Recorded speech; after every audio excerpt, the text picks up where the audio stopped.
When we think of the name David in the Bible, I wonder what we think of.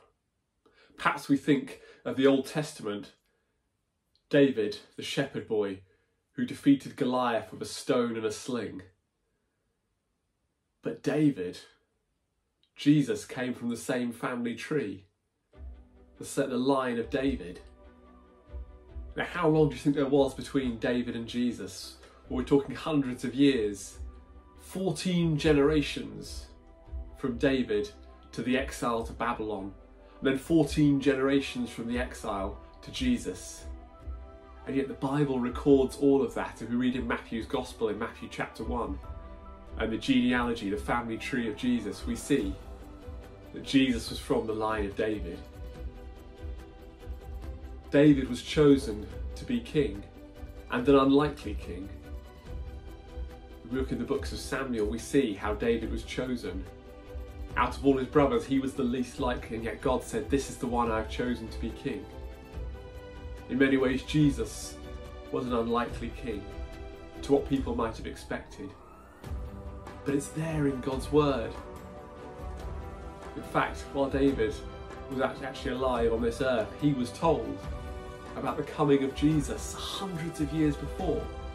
We can read about it.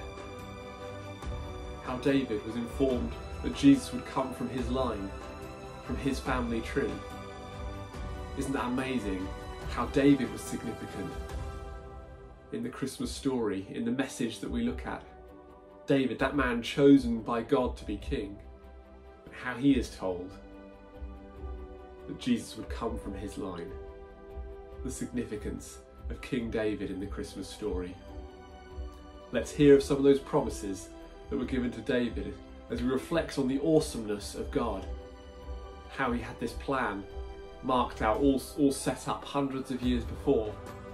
We see details of what God was planning to do, of God's great rescue plan.